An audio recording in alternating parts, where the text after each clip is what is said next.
Es muy importante tomar en cuenta de que los derechos humanos comienzan por el reconocimiento de las personas en situación de vulnerabilidad, porque si no, de alguna manera, la cultura de los satisfechos genera la idea de que los que ya hemos conquistado somos parte de la satisfacción de los derechos, ya bastaría. Y esto sucede mucho en las clases medias,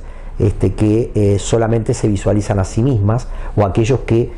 han accedido como trabajadores a determinados derechos. Es muy importante ver que se acrecientan los derechos humanos cuando podemos visibilizar a aquellos grupos colectivos que están en situación de vulnerabilidad. Y en ese caso, en Uruguay, debemos destacar que en situación de vulnerabilidad se encuentran, por ejemplo, los afrodescendientes, población que llega al 9% de nuestra población, pero que puede adquirir un degradé hasta casi el 30 y pico %, pero estrictamente es reconocido por Uruguay un 9% que se ha transformado en una ley de discriminación positiva o de afirmación de derechos, por el cual los llamados en los puestos públicos contemplan el 8% de personas de ascendencia afro.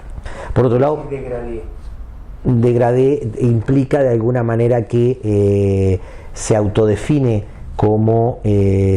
afrodescendiente no solamente por el fenotipo visual, sino por el reconocerse como parte de la colectividad o de los afrodescendientes. Podemos encontrarnos con una persona de tez blanca que se autodefine afro porque tiene abuelos o parientes afro. Y entonces, bueno, en ese sentido, este tema, digamos, hay que visualizarlo no solamente estrictamente en la población que se autodefine o sea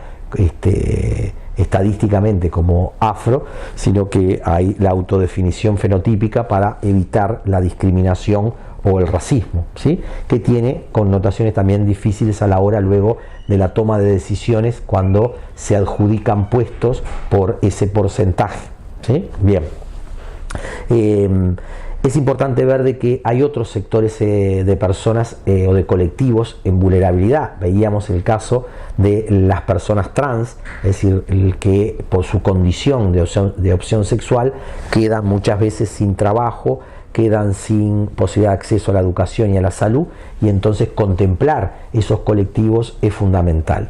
Por otro lado, podemos considerar de que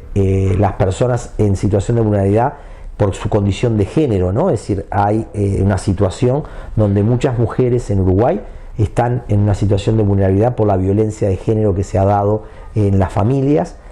por el hecho de que hay lo que le llaman un techo de cristal, donde la estructura cultural no habilita a la igualdad de oportunidades y de posibilidades a las mujeres en los puestos de trabajo, en el tema ganan un 25% menos de salario que los varones, no porque exista una ley que les haga ganar menos, sino que el diferencial que implica poder tomar horas extras, poder tomar oportunidades, mayoritariamente la toman los varones, y en el desarrollo de una empresa pues se transforma de que las mujeres terminan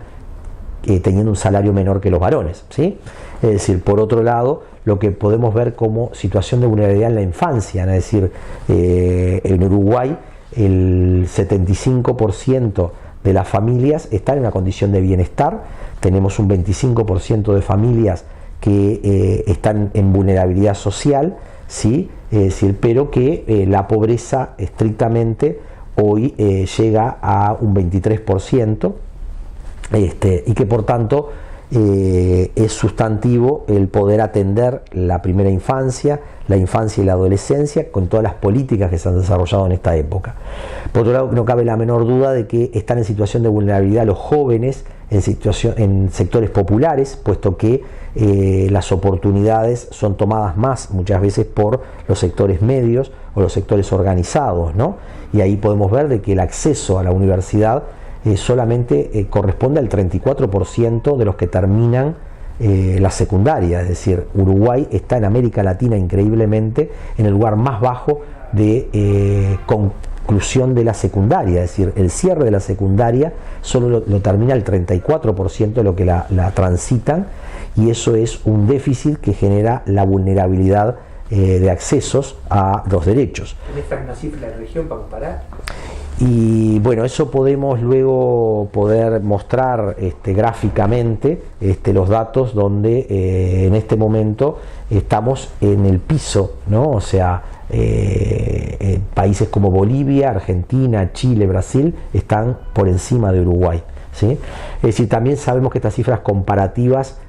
son relativas, puesto de que depende de la universalidad que se toma, ¿sí? Y en ese sentido, es decir, Uruguay ha dado un paso a universalizar la secundaria que no lo tienen tan claramente otros países. Entonces, bueno, los comparativos son relativos, pero sí que es una gran dificultad. Por otro lado, no cabe la menor duda de que la penalización de la pobreza muchas veces ha llevado a que terminen privados de libertad adolescentes en conflicto con la ley por situaciones sí de delincuencia menor o relativa, que hace que tengamos una situación hoy que en las prisiones de Uruguay, que son 11.000 presos, tengamos la mayoría de la población menor de 28 años, ¿no? Es decir, aún jóvenes, es decir, que supone una vulnerabilidad, puesto que retroalimenta un círculo de marginalidad, de exclusión y de pobreza, que aunque ha bajado en el número porcentual, sin embargo genera esta situación donde mayoritariamente los privados de libertad pertenecen a sectores populares y a menores de 28 años, ¿no? Entonces, en esta perspectiva, los derechos humanos supone poder privilegiar de alguna manera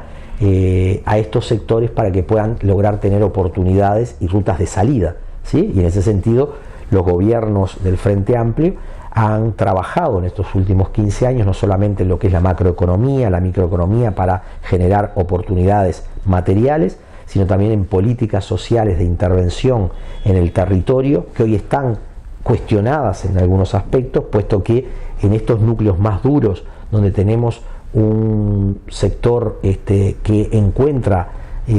posibilidades increíblemente más en el narcotráfico que en el acceso a los estudios o a los trabajos, es decir, generan la situación de un conflicto en algunos barrios que generan lo que se llama la delincuencia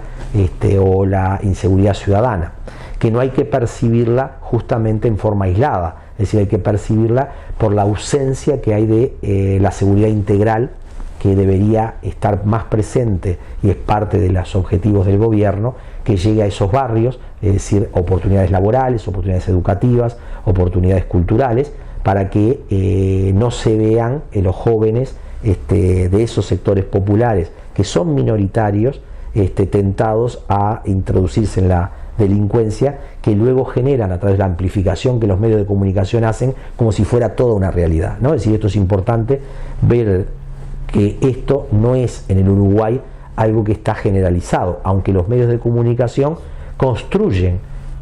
por ejemplo, informativos donde el 80% son los 4 o 5 delitos del día, ¿sí? Es decir, que mirado en la perspectiva de la población no es un número tan alto, pero sí generan esta sensación de que estaríamos ante una incertidumbre, una inseguridad que sí es real en el área metropolitana en algunos lugares, pero no es generalizada en el país.